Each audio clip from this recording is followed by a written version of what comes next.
pemberian geran pada kali ini dia lebih kepada keselamatan. Keselamatan dan juga adalah komponen-komponennya yang kita akan go through nanti untuk meningkatkan peranan pertubuhan dari segi keselamatan komuniti dan juga aktiviti kesukarelawanan dan juga keselamatan penduduk setempat lah. Dia lebih kepada memanfaatkan. Okey, ini macam sebut tadi objektif. Daripada segi objektif ni pun meningkatkan tahap keselamatan dalam komuniti. So apa-apa cadangan program dan juga pembelian alatan hendaklah menjurus kepada keselamatan. Keselamatan je. Terusnya memperkasakan peranan pertubuhan dalam mendepani bencana. Ini juga antara salah satu elemen dalam keselamatan untuk memberdayakan keselamatan tanggungjawab bersama. So dekat sini boleh nampak gambaran mungkin yang mana yang belum ada cadangan program. Mungkin kat sini dah boleh nampak gambaran kasar lah apa program yang boleh dibuat, jalinan kerjasama dengan agensi yang mana ataupun apa peralatan-peralatan yang boleh dibeli. Okey, yang ini syarat kelayakan. Yang ini minta beri perhatian sikit lah. Yang ini akan menentukan sama ada tuan-puan layak ataupun tidak untuk memohon geran. Sebelum tu permohonan kita dibuka sebenarnya sejak 15 hari bulan 6 tahun 2023. Tapi setakat ni permohonan tu tak banyak lagi. Mungkin hebahan tu tak sampai pada tuan-puan lagi. Tapi dengan adanya program kita pada kali ni mungkin boleh banyak sikit lah permohonan tu kan. Sebab setakat ni boleh dikatakan perlahan jugalah dia punya permohonan tu, tak banyak kalau nak dibandingkan dengan persatuan penduduk yang ada. Okey, untuk dia permohonan ni dibuka sehingga 30 September So masih ada masa, masih boleh berbincang. Kalau ada masalah daripada segi pengurusan persatuan boleh diselesaikan dengan secepat mungkin lah sebelum 30 September tu. Sebelum 30 kena kemukakan permohonan dalam sistem e-Roses. Prosedur tu pun nanti kita akan go through satu-satu. Kita pun ada sediakan step by step macam mana mula daripada login sistem e-Roses tu sendiri sampailah ke hujung. Nanti boleh tengok, kita akan jelaskan lah. Okay, so syaratnya mainly biasalah yang kita jemput hari ni pun memang yang aktif. Kena yang aktif. Kalau tak aktif memang tak boleh mohon lah. Tu tuan-puan yang hadir hari ni memang yang aktif lah. Lepas tu di bawah kategori sosial dan subkategori penduduk, keutamaan diberikan kepada persatuan yang berdaftar sebelum 31 Disember tahun 2022. Tapi itu tak bermakna yang berdaftar pada Januari 2023 sampai hari ini tak boleh mohon Yang ini cuma keutamaan sahaja, masih layak untuk mohon yang berdaftar pada tahun ini. Okay, setiap pertubuhan kita bagi sebanyak 10,000. So kena mohon dalam sistem tu 10,000 Janganlah mohon 8,000 je. Sebab ada persatuan kadang ada yang jujur sangat. Tak nak lah, tak nak 10,000, nak minta 8,000 je. Cepat sikit lulus kan. Tapi tak, kita nak bagi 10,000. So tuan-puan buatlah anggaran perbelanjaan tu sampai 10,000. Sebab sistem pun tak silap saya, kalau mohon kurang daripada 10,000 tu dia tak boleh nak proceed kepada page seterusnya. So kena mohon 10,000. Kalau lebih tak boleh lah. Mohon tak boleh, tu maksimum 10,000 je. 10,000 tempat. Tak. Sistem tak allow kalau lebih. Kena cukup-cukup 10,000. Seterusnya keutamaan diberikan kepada geran yang belum terima, persatuan yang belum terima geran daripada mana-mana. Tapi yang ni pun still keutamaan. Tak semestinya tuan-puan tak layak mohon. Boleh mohon dalam sistem, sebab sistem tu benarkan je. Okey, rekod pengurusan pertubuhan yang baik. Maksudnya persatuan ni baguslah dia punya rekod tu. Tak ada sebarang aduan yang dibuat ke, tak ada sebarang siasatan ke. Rekod yang baik. penting yang diketengahkan oleh Tuan Pengarah tadi, kena hantar sekurang-kurangnya tahun 2021 dalam sistem. Sebab untuk permohonan kita akan cross check dengan sistem Eurozers, tengok tuan-puan hantar tak penyata. Kalau pembelian peralatan teratur, cadangan program pun teratur, tapi penyata tahunan tak hantar. Last hantar 2019, 2018, 2020, macam itulah. Tak boleh. Biasanya kita akan query lah, minta persatuan untuk kemas kini yang tahunan dulu. Okey, setakat ni ada apa-apa yang tak faham tak? Okey, pertubuhan yang tidak layak, pertubuhan yang berstatus dalam perhatian. Tapi yang ini kalau tuan-puan semak dalam sistem, dalam perhatian yang tu nanti kita akan tengok juga semula dia punya sebab-sebab. Sebab ini memerlukan semakan dulu.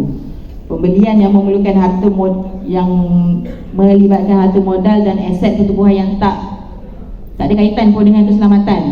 Contohnya persatuan penduduk ni usually dia ada apa? Dia ada kabin. Mungkin tuan-puan dalam kabin tu tak ada apa? Tak ada sofa, nak beli sofa. Tak boleh. Tak menjurus kepada elemen keselamatan tu. So yang pembelian peralatan yang macam tu kita tak benarkan. Jadi kita akan query baliklah untuk persatuan bincang semula cadangan tu. Lagi satu yang ini selalu berlaku, berdasarkan pengalaman saya mengendalikan geran MyAns yang lepas, ada persatuan yang mencadangkan program yang sedang dilakukan. Contohnya program sedang berjalan, tapi nak letak dalam cadangan program, itu tak boleh.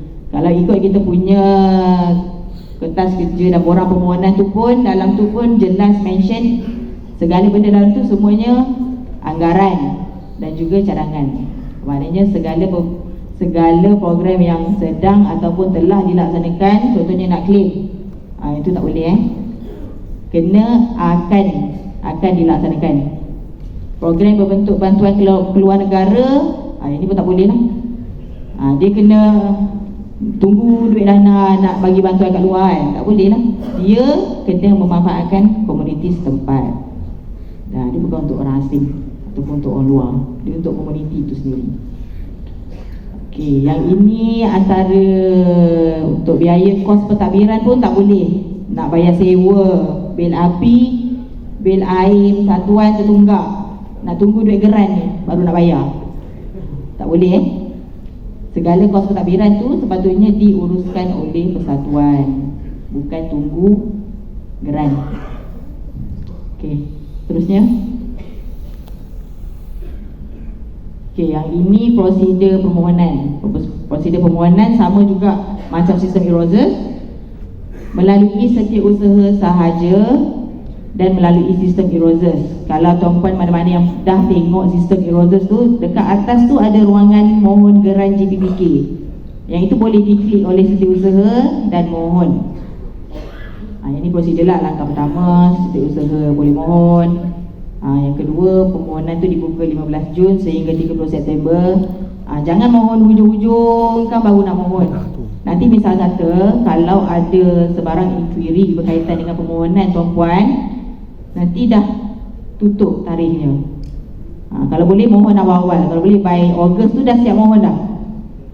So sebarang pembetulan boleh dilakukan sebelum tarikh tutup. Yang ini kita akan nilai dulu lah. Negeri akan bermesyuarat untuk bincangkan permohonan tuan-puan. Lepas itu akan di-finalize di HQ Putrajaya. Putrajaya akan ada jawatankuasa penilaian untuk nilai balik tuan-puan punya permohonan. Kita negeri hanya boleh sure sahaja, sure lulus ataupun sure tolak. Segala keputusan yang dimuktamadkan dalam penilaian adalah final. Tak ada sebarang bentuk rayuan. Misalnya kalau ditolak tu tak ada rayuan, kita pun tak ada kaedah tu. Tapi boleh mohon semula. Itu yang saya cakap tadi, penting untuk mohon awal. So sebarang ada permasalahan nanti, misal kata persatuan punya permohonan ditolak, yang itu boleh mohon balik. Tapi kalau ujung-ujung baru tahu dah nak tolak, kena tolak, nak mohon dah tutup. Ini masalah lah. So mohon awal-awal. Okey, lepas jawatankuasa HQ bersidang, boleh semak status permohonan dalam sistem geran tu, sistem e-geran. Boleh juga dalam tempoh 5 hari bekerja. Sebabnya kalau tuan-puan dah tengok dalam sistem tu ada nama persatuan dengan status. Status dia kalau dah hantar menunggu kelulusan lah. Kalau dah di-sure, kalau dah lulus ataupun tolak, semua ada kat situ. Okay, yang ini peruntukan akan dibayar selepas daripada tempoh keputusan tu diberilah. Okay, seterusnya.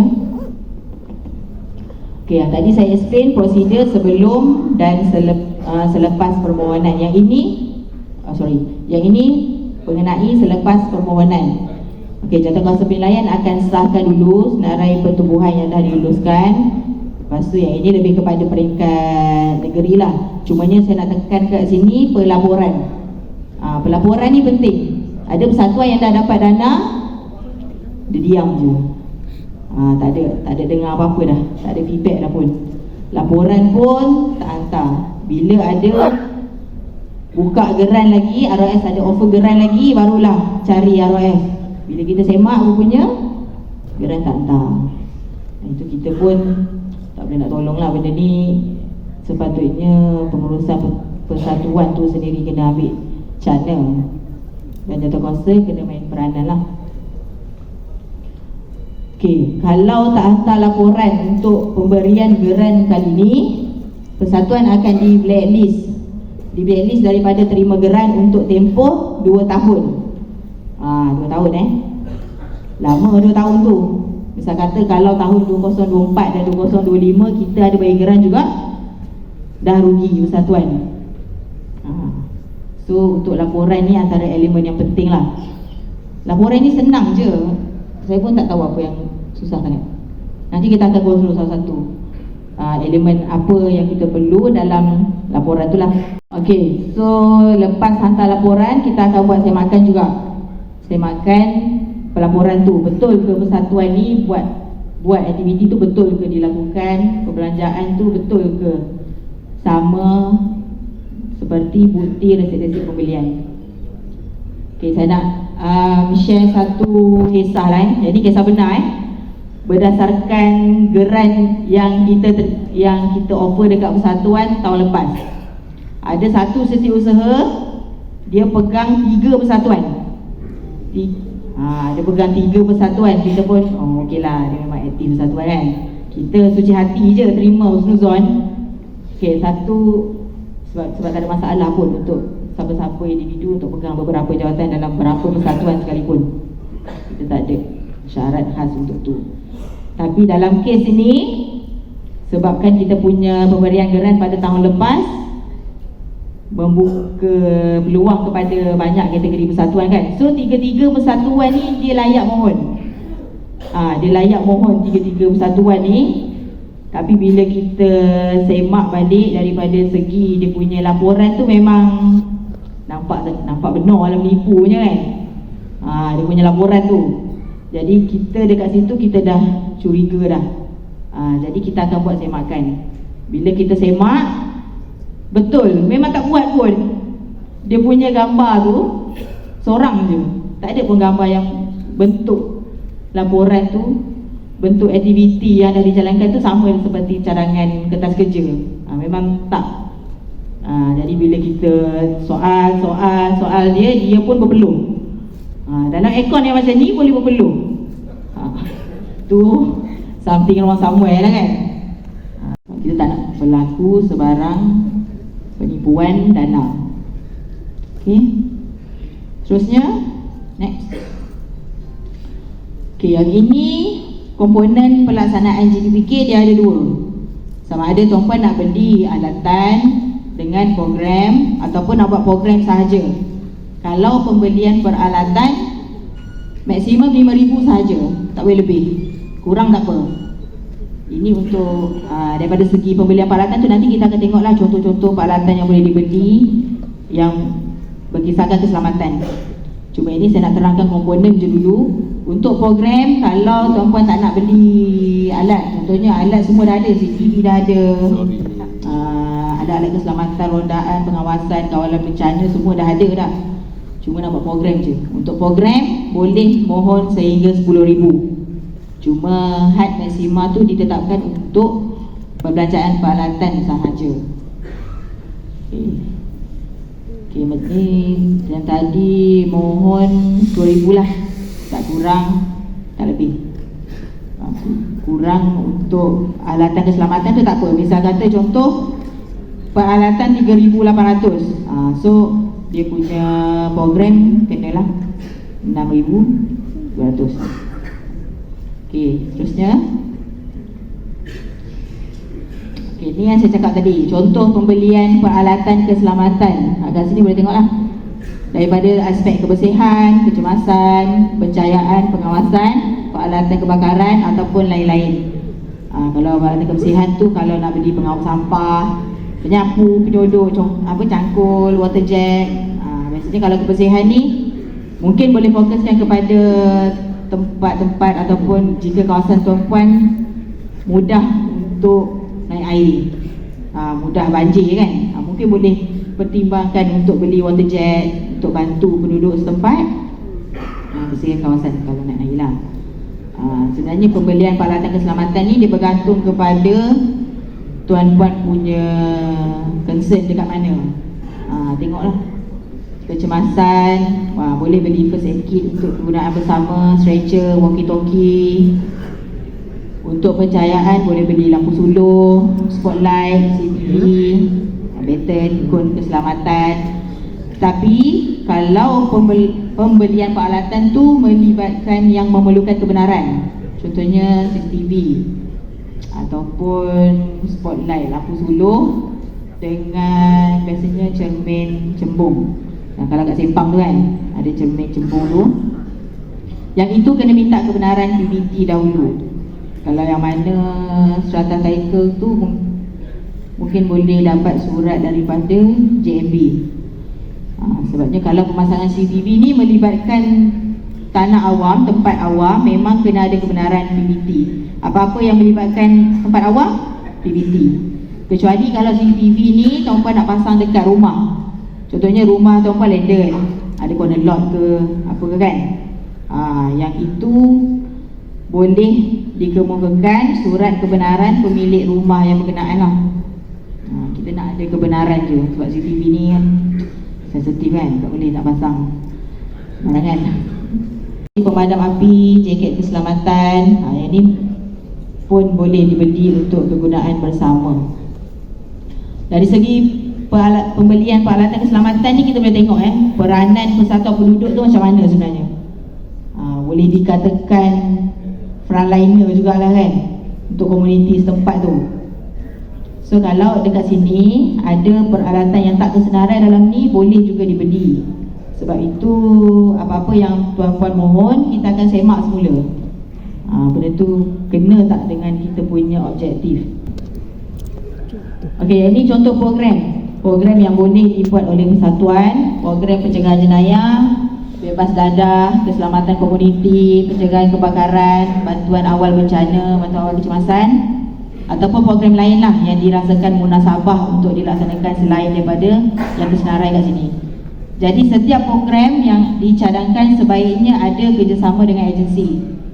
Agensi boleh tengok kat bawah tu lah, PRM, AADK, APA, Bomber, KKM, agensi kerajaan.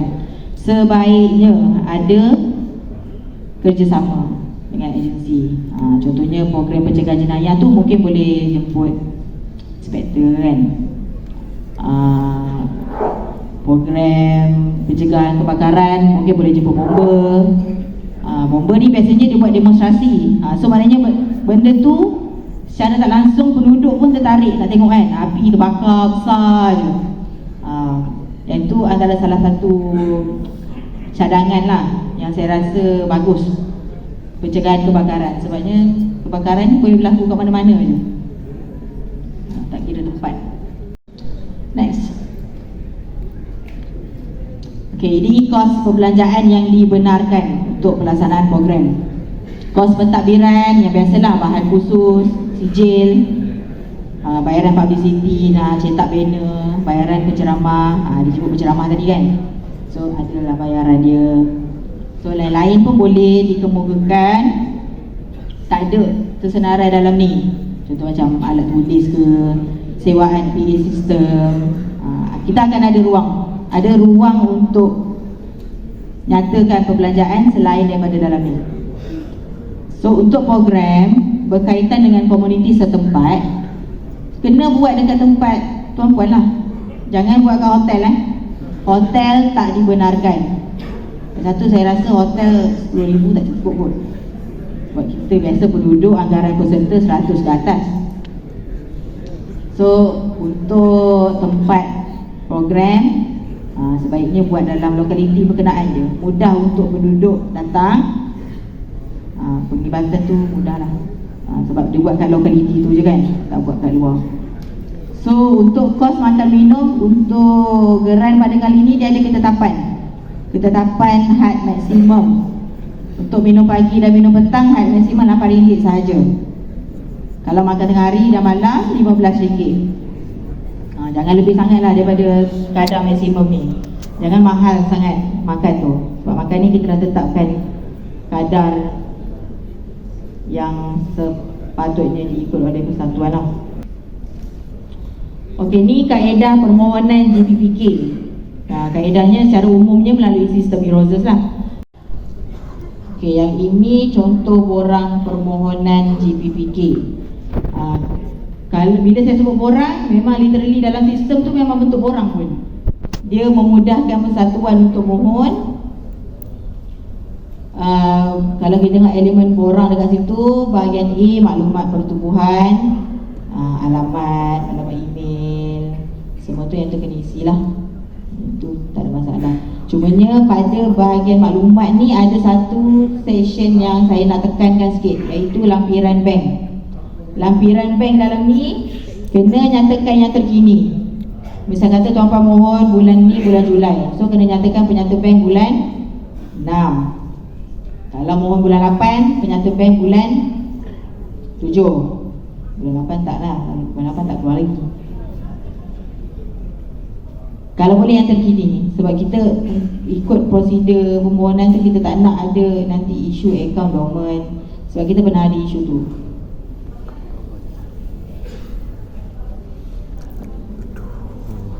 Lepas tu pastikan yang ini pun ada kesilapan yang saya rasa sepatutnya tak berlaku lah. Key in nombor akaun persatuan tak sama dengan penyata bank. Ini kalau boleh kita nak melancarkan proses tu. Kadang kita tengok cadangan semua dah okey, penyata bank je tak okey. Penyata bank yang lama punya dia bagi, ataupun key in salah nombor, salah digit dalam sistem.